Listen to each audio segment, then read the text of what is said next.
السلام علیکم ورحمۃ اللہ وبرکاتہ۔ بسم اللہ الرحمن الرحیم والصلاة والسلام علی رسولہ الکریم وعلی آلہ وصحبہ اجمعین ومن تبعہم بإحسان الی یوم الدین، اما بعد۔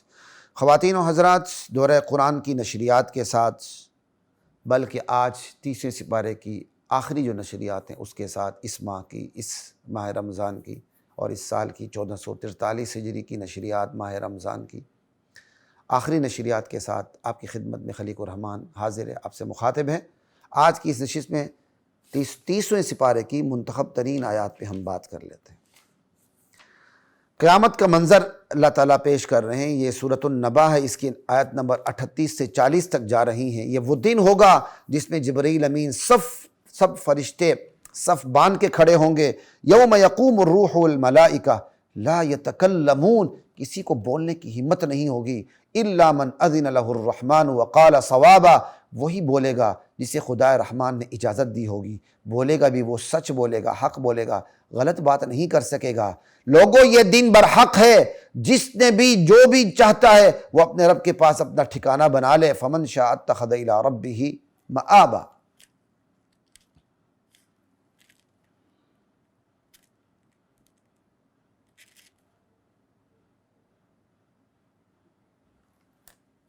انا انذرناکم عذابا قریبا، ہم نے تو تمہیں قریب آ لگے عذاب سے ڈرا دیا ہے۔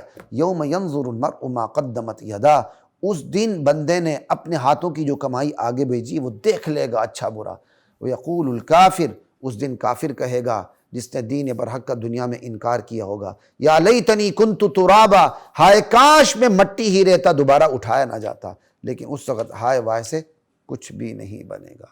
یہ تو وہ دن ہوگا کہ جس نے بندے نے اپنی نیکیاں کی ہوگی وہی کامیاب ہوگا۔ بس سورہ عبسہ کی طرف چلتے ہیں۔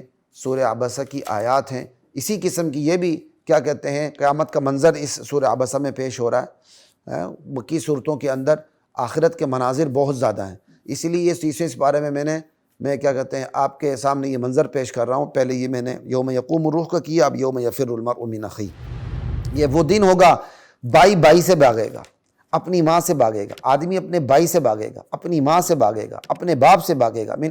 یوم یفر المرء من اخیہ و امہ و ابیہ و صاحبتہ، اپنی بیوی سے بھاگے گا، و بنی، یہاں تک کہ اپنے بیٹوں سے بھاگے گا۔ لکل امرئ منہم یومئذ شأن یغنیہ، ہر بندے کی وہ اپنی وہاں ایک حالت ہوگی کہ اس حالت میں اس کو اپنی ہی پرواہ ہوگی، وہ کسی جو اسے دوسروں سے بالکل بے پرواہ بنا کے رکھ دے گی۔ لا الہ الا اللہ۔ وجوہ یومئذ مسفرہ،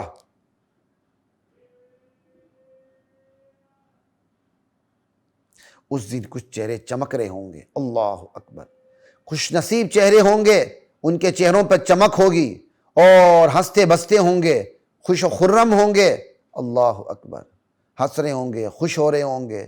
اور جبکہ منکرین کے جو چہرے ہیں وہ گرد آلود ہوں گے، ان پر گرد پڑی ہوگی، ان پر سیاہی چڑھی ہوئی ہوگی، یہی لوگ نافرمان اور منکر ہوں گے۔ اللہ اکبر۔ سورہ عبسہ کی آیات تھی۔ آگے یہ سورہ تکویر ہے 30ویں سپارے کی، اذا الشمس کورت، یہ بھی قیامت کے مناظر ہیں۔ جب سورج کو لپیٹ دیا جائے گا، اس کی لمبی لمبی شعاعیں جو کائنات کو منور کر رہی ہیں ان کو لپیٹ دیا جائے گا۔ وَإِذَا النُّجُومُ انْقَدَرَتْ، جب تارے تاریک ہو کے بکھر جائیں گے۔ وَإِذَا الْجِبَالُ سُيِّرَتْ، جب پہاڑ چلا دیے جائیں گے، گریوٹی ختم کر دیں، پہاڑ بے وزن۔ آج ان آیات کو سمجھنا کتنا آسان ہے، یہ تو صحابہ کا کمال تھا کہ صحابہ نبی پر یقین رکھتے تھے۔ وَإِذَا الْعِشَارُ عُطِّلَتْ، جب 10 مہینے کی حاملہ اونٹنی اپنے حال پہ چھوڑ دی جائے گی، زندگی کی قیمتی ترین چیز کا کوئی ہوش نہیں رہے گا۔ وَإِذَا الْوُحُوشُ حُشِرَتْ، جب خوف کے مارے جنگلی جانور اکٹھے ہو جائیں گے، نہ شیر پھاڑے گا، نہ سانپ ڈسے گا، نہ انسان زہر اگلے گا۔ وَإِذَا الْبِحَارُ سُجِّرَتْ، جب سمندر بھڑکا دیے جائیں گے، H2O ہے نا، 2 حصے ہائیڈروجن اور ایک حصہ H2O، ایک حصہ آکسیجن ہے، ایک بھڑکتی دوسری بھڑکاتی ہے۔ اللہ نے بھڑکنے اور بھڑکانے والے مادے سے پانی بنا دیا۔ قیامت آ رہی ہوگی، اللہ تعالیٰ پانی کو اپنی اصلی حالت میں لے آئیں گے، یہ بھڑکنے بھڑکانے لگ جائیں گے، سمندروں میں آگ لگے گی۔ صحابہ کے لیے صحابہ کا کمال تھا اس آیت پہ ایمان لانا۔ آج سائنس کے دور میں اس آیت پہ ایمان لانا کون سا کمال ہے کہ پانی بنا ہی بھڑکنے بھڑکانے والے مادے سے ہے، یہ بھڑکنے بھڑکانے لگ جائیں گے۔ وَإِذَا النُّفُوسُ زُوِّجَتْ، جب جانیں جسموں سے جوڑ دی جائیں گی، روحیں ہیں علیین میں یا سجین میں، اور جسم ہوتا ہے یہاں دنیا کے قبر میں۔ اس جسم کو کھڑا کر دیا جائے گا، روحوں کو لایا جائے گا اور جسموں سے جوڑ دیا جائے گا۔ جب زندہ درگور کی ہوئی بچی سے پوچھا جائے گا کہ تو یہ کس جرم کی پاداش پہ قتل کیا گیا تھا، جب صحیفے کھول دیے جائیں گے، جب آسمان کی کھال اس کا پوس اتار دیا جائے گا، آسمان ادھیڑ دیا جائے گا، وَإِذَا الْجَحِيمُ سُعِّرَتْ، جب جہنم کو بھڑکا دیا جائے گا، جب جنت قریب لائی جائے گی، اس دن ہر ایک کو پتہ چلے گا وہ یہاں کیا لے کر آیا ہے۔ تو اس لیے فَأَيْنَ تَذْهَبُونَ، میرے بندو تم اس قرآن کو چھوڑ کے کہاں جا رہے ہو؟ ان هو الا ذکر للعالمین، یہ تو عالم کے لیے قرآن نصیحت بن کے آیا ہے۔ لمن شاء منکم ان یستقیم، اس کے لیے جو چاہے سیدھے راستے پر چلے، جو سیدھے راستے پر چلنا چاہتا ہے اس کے لیے اسپیشلی یہ نصیحت بن کر آیا ہے۔ وما تشاءون الا ان یشاء اللہ رب العالمین، یہاں اللہ صاف کہہ رہے ہیں فأین تذهبون، لوگوں میری نصیحت قرآن کو چھوڑ کے تم کہاں جا رہے؟ کیا درد مندانہ انداز ہے اللہ تعالیٰ کا۔ اللہ مخلوق کے انداز سے کلام کرتے ہیں نا۔ لا الہ الا اللہ، یہ سورہ تکویر تھی۔ آگے چلتے ہیں جی ہم سورہ بروج کی طرف۔ سورہ بروج ہے، سورہ بروج کا بھی اپنا ایک انداز ہے۔ ان بطش ربک لشدید، تیرے رب کی پکڑ بڑی سخت ہے۔ انہ هو یبدئ و یعید، وہی پہلی بار پیدا کرتا ہے، وہی دوبارہ، اس کی شان ہے پہلی بار پیدا کرنا، وہی پہلی بار پیدا کرتا ہے، وہی دوسری بار پیدا کرے گا۔ وَهُوَ الْغَفُورُ الْوَدُودُ، وہی بخشنے والا ہے، محبت کرنے والا ہے، بخشتا بھی وہی ہے، محبت بھی وہی کرتا ہے۔ اللہ اکبر، یہاں اللہ کی دو صفات بیان کی گئی ہیں، پکڑ بھی اس کی سخت ہے، بخشتا بھی وہی ہے۔ یہ ہے اعتدال۔ اللہ صرف پکڑتا ہی پکڑتا ہے، یہ اعتدال نہیں۔ اللہ صرف محبت سے ہی دیکھتا ہے، غضب سے نہیں دیکھتا، یہ بھی اعتدال نہیں۔ دونوں چیزوں کو سامنے رکھیں۔ الایمان بین الرجاء والخوف، ایمان امید اور خوف کی درمیانی حالت کا نام ہے۔ اللہ کی رحمت کی امید، اللہ کے عذاب کا خوف، یہ دونوں چیزیں جمع ہوں ایمان ہوتا ہے۔ دنیا میں رہتے ہوئے اللہ کے عذاب کا خوف کا غلبہ ہوتا ہے، اللہ کی رحمت کی امید مغلوب ہوتی ہے، لیکن جب جان نکل رہی ہوتی ہے اللہ بندے کو یہ انعام دیتے ہیں، اس وقت اللہ کی رحمت کی امید کا غلبہ ہو جاتا ہے اور اللہ کے عذاب کا خوف مغلوب ہو جاتا ہے۔ لا الہ الا اللہ واللہ اکبر۔ غالباً مجھے یاد ہے، میں ریکارڈ پہ لاؤں گا کہ تاکہ اب جیسے جیسے عمر بڑھتی جا رہی کچھ چیزیں بھولتی بھی جا رہی ہیں۔ 1997 کی بات تھی جب یہ مساجد میں اور امام بارگاہوں میں ہر جگہ فائرنگیں ہوتی تھیں اور لاشیں گرتی تھیں، تو میں بھی ایک مسجد میں نماز پڑھ رہا تھا، مغرب کی نماز میں فائرنگ ہو گئی، 10 آدمی شہید ہو گئے۔ میرے والد صاحب کا مدرسہ، وہ مسجد، نماز پڑھ رہے تھے، تو پھر ہم اندر کی طرف بھاگے بچنے کے لیے، اللہ نے بچایا۔ تو میں تو خیر کرالنگ کرتے ہوئے جا رہا تھا، کرال کرتے ہوئے میں اندر جا رہا تھا۔ اس وقت یقین کریں اللہ کی رحمت کا غلبہ ہو گیا تھا کہ یہاں کچھ ہو گیا، اللہ تعالیٰ نے پاک صاف کر کے انشاءاللہ بھیجنا۔ تو اس وقت مجھے خیال آیا، یہ دیکھیں کہ دنیا میں زندگی گزارتے ہوئے اللہ کے عذاب کا خوف ہوتا ہے، اللہ کی رحمت کی امید ہوتی ہے، خوف کا غلبہ ہوتا ہے، امید مغلوب ہوتی ہے، لیکن جب جان نکلے گی نا رحمت کو غلبہ دے دیں گے اللہ تعالیٰ۔ اللہ مجھے اور آپ کو نصیب فرمائے۔ یہ تھی جی سورہ بروج۔ اب سورہ فجر کی طرف چلتے ہیں۔ یہاں اللہ تعالیٰ نے جو بندے کی آزمائش کی اس کے دو طریقے بتائیں۔ اللہ کہتے ہیں جب میں کسی انسان کی آزمائش کرنا چاہتا ہوں تو اس کا ایک طریقہ میرے پاس یہ ہوتا ہے، اس کا اکرام و انعام، اسے اکرام و انعام سے نوازتا ہوں۔ فَأَمَّا الْإِنسَانُ إِذَا مَا ابْتَلَاهُ رَبُّهُ فَأَكْرَمَهُ وَنَعَمَهُ فَيَقُولُ رَبِّي أَكْرَمَنِ، اسے نعمت دے دیتا ہوں، اسے عزت دیتا ہوں، وہ کہتا ہے میرے پروردگار نے مجھے اس بہت بڑی عزت دی۔ پھر میں ایک اور طریقے سے اس کی آزمائش، پھر کیا کہتے ہیں اللہ تعالیٰ کی ایک آزمائش کا ایک اور طریقہ بھی اللہ تعالیٰ نے بتایا، وہ یہ کہ میں آزمائش اس طرح بھی کرتا ہوں کہ رزق کو تنگ کر دیتا ہوں۔ بندہ چلا اٹھتا ہے میرے رب نے مجھے ذلیل کر دیا، نہیں، یہ محض دینا بھی عزت نہیں بنیادی طور پر، اور محض چھیننا بھی یہ ذلت نہیں بنیادی طور پر۔ اللہ کا دینا بھی امتحان، اللہ کی طرف سے انعام و اکرام بھی امتحان، اللہ کی طرف سے رزق کو کھینچ لینا بھی امتحان۔ جو اس امتحان میں کامیاب ہوا وہ ہے اس کے لیے رحمت۔ اللہ تعالیٰ نے بندے کو اکرام و انعام سے نوازا، یہ امتحان ہے۔ اب بندہ اگر اس اکرام و انعام سے صحیح کام لیتا ہے تو یہ دولت اس کے لیے رحمت بن گئی۔ اسی طرح اللہ تعالیٰ رزق کھینچ لیتا ہے، یہ امتحان ہے، اور اگر بندہ اس میں کامیاب ہو گیا تو رزق کا کھینچنا اس کے لیے رحمت ہو جاتی ہے۔ اللہ اکبر۔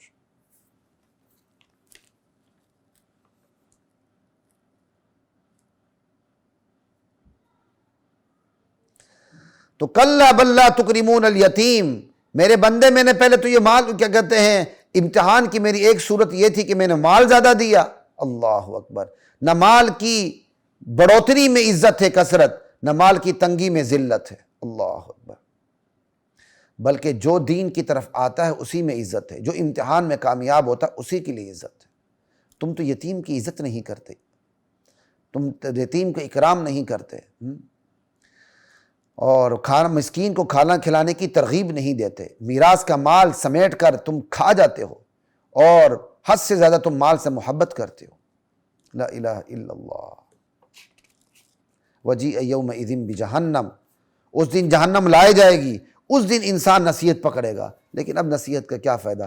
وہ کہے گا یا لیتنی قدمت لحیاتی، ہائے کاش میں اپنی اس زندگی کے لیے میں نے کچھ کیا ہوتا، آگے بھیجا ہوتا۔ اس دن جس طرح اللہ عذاب دے گا کوئی عذاب نہیں دے سکے گا، اللہ جس طرح جکڑے گا کوئی جکڑ نہیں سکے گا۔ یا ایتھا النفس المطمئنہ، اس دن اللہ تعالیٰ کہیں گے اے اطمینان والی جان، چل اپنے پروردگار کی طرف، تو اس سے راضی وہ تجھ سے راضی، چل میرے بندوں میں داخل ہو جا، میری جنت میں داخل ہو جا۔ نفس مطمئنہ، نفس کی تین بڑی قسمیں ہیں، نفس امارہ، نفس مطمئنہ، نفس لوامہ، تینوں کا ذکر قرآن کریم میں ہے۔ لا اقسم بیوم القیامہ ولا اقسم بالنفس اللوامہ وما ابرئ نفسی ان النفس لامارہ، اور یہاں یا ایتھا النفس المطمئنہ، وہ نفس جو بندہ جب گناہ کرے تو اسے ملامت کرے تو وہ نفس لوامہ ہے، اور وہ نفس جو گناہ کی طرف لے جائے وہ نفس امارہ ہے، اور وہ نفس جس کو نیکی پر اطمینان نصیب ہوتا ہے۔ اللہ اکبر، وہ نفس مطمئنہ ہے۔ اللہ ہمارا نفس مطمئنہ بنائے۔ دعوت و تبلیغ کا ایک بہت بڑا فائدہ یہ ہے، نفس امارہ بھی ہو، نفس امارہ بھی دعوت و تبلیغ کا کام کرے نا، وہ فوراً نفس لوامہ میں تبدیل ہو جاتا ہے۔ کیوں؟ جب بندہ خود گناہگار ہوتے ہوئے تبلیغ کرے گا تو اس کا نفس اس کو ملامت کر رہا ہے، یار دیکھ دنیا تجھے پہچان نہیں رہی، اللہ نے تیرے عیوب پر پردہ رکھا ہے، تو پھر بھی دعوت دے رہا ہے، تبلیغ کر رہا ہے، دین کی بات کر رہا ہے، تو پھر وہ کچوکے لگاتا ہے، نفس ملامت کرتا ہے، تو ترقی ہو گئی نا۔ نفس امارہ جو گناہ کرتا ہے وہ جب تبلیغ کرتا ہے تو نفس اس کو کچوکے لگاتا ہے، ملامت کرتا ہے، تو یہ ترقی ہو گئی نا، اچھی ترقی ہو گئی کہ نفس امارہ سے نفس لوامہ پر آ گیا۔ انشاءاللہ آگے نفس مطمئنہ بھی ہے، جب ملامت کرے گا نفس، اس کی ملامت پر یہ کان دھرے گا، اپنے آپ کو درست کرے گا تو نفس مطمئنہ پر پہنچ جائے گا انشاءاللہ۔ تو یہ سورۃ الفجر کی آیات تھی۔ آگے سورۃ البلد کے اندر بھی ایک دو آیات ہیں جس کے اندر اللہ تعالیٰ نے بتایا ہے کہ میں نے بندے کو دونوں راستے دکھا دیے، لیکن بندے نے دشوار گزار گھاٹی عبور کرنے کی کوشش نہیں کی۔ دشوار گزار گھاٹی کیا ہے؟ بظاہر دشوار گزار گھاٹی گردنوں کا چھڑانا ہے، قیدیوں کو چھڑانا ہے، غلاموں کو آزاد کرنا ہے، اور بھوکے کو کھانا کھلانا ہے۔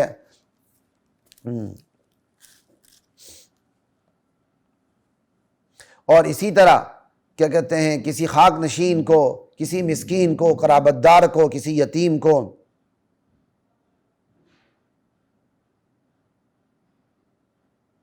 کھانا کھلانا ہے۔ لیکن سب سے بڑی شرط کیا ہے؟ ثم کان من الذین آمنوا، ایمان لانا، پھر ایمان والوں کی جماعت میں شامل رہنا۔